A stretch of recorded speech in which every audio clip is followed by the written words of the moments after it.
Okay, folks, it's April 2nd, but Nintendo is still playing April Fool's jokes on us. If you're watching this video, you likely already saw or have at least heard about the Nintendo Direct that was streamed early this morning, focused on revealing details about the Nintendo Switch 2. And we did get a lot of new details revealed in the Direct, including docked 4K support, up to 120 FPS for some games, a June 5th release date, which I so called! Some new software, including Mario Kart, Donkey Kong, Kirby, and the console tech tour that should be a pack-in title like Astro's Playroom was for the PS5, but instead you have to purchase it separately because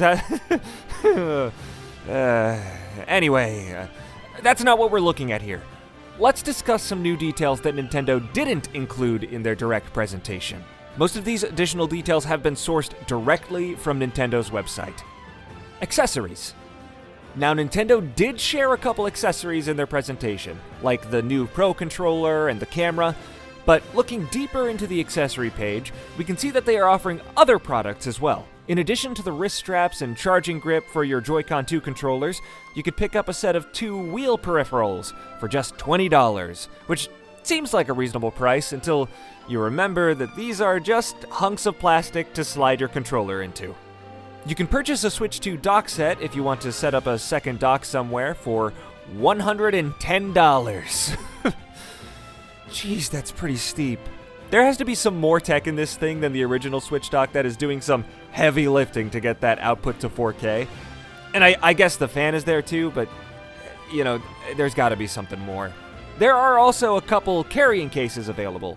One is for the console in handheld mode, which includes a screen protector and a cleaning cloth for $35, and the other is an all-in-one case, which is a cube with compartments for all the pieces to take your entire dock setup on the go for $80, which, yeah, these prices seem a little high for what they are. And speaking of prices, Nintendo didn't mention any prices in their presentation. Maybe this is a new tactic to delay discourse about game prices, but it was very strange to watch the entire Direct and have no mention of how much the console itself would actually cost. But all of those details were readily available after the fact on the website. Starting with the console, Nintendo is offering it standalone at an MSRP of $449.99, but also has a bundle with the new Mario Kart World pre-installed at $499.99. And that's about what I was expecting. But it gets a bit more interesting when you look at the games. Mario Kart World has an MSRP of $79.99. That's an $80 video game. So if you're planning to grab a Switch 2 and Mario Kart World and don't mind having the digital game, the bundle will save you a whopping $30.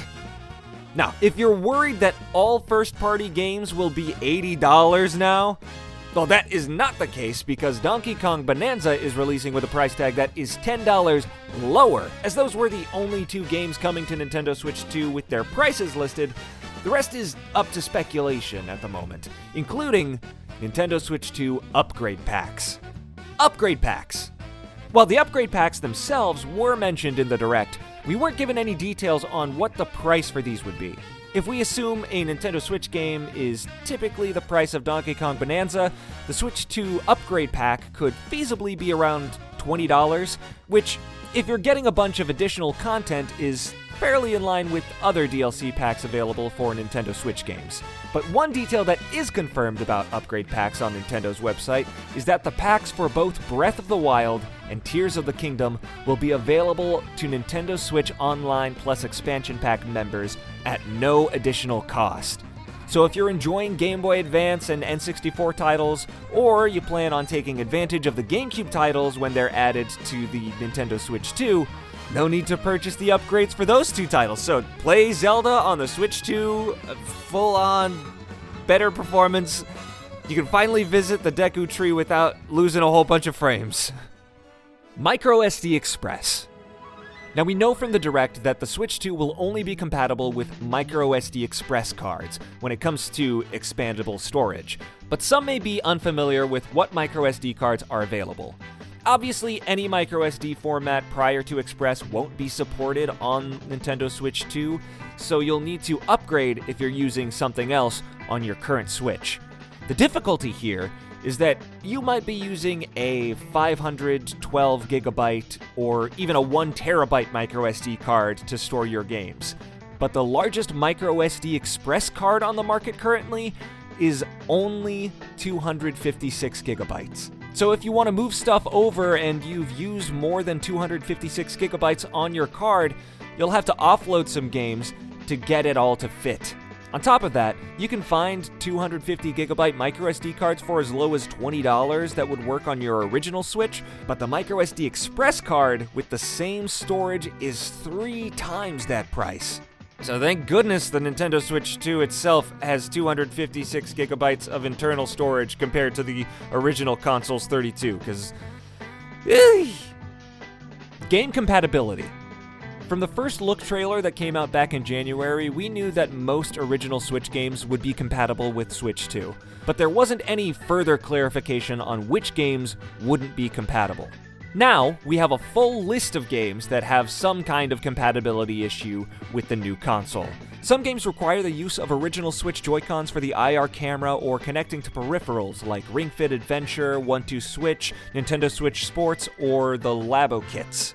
The only game they have listed as cannot be played on Nintendo Switch 2 is the Labo VR kit, because the console won't fit into the goggles.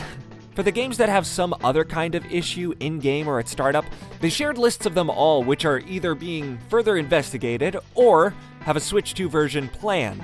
It's great to see some transparency here and that they're working to get everything running well. Well, anyway, those were some things that Nintendo decided not to mention in their Nintendo Direct this morning. Feel free to drop a like and share this video around so that people can get this additional information. And let me know in the comments what else they neglected to bring up, and what features or games you're most excited to see when the console launches in June. Thanks for stopping by.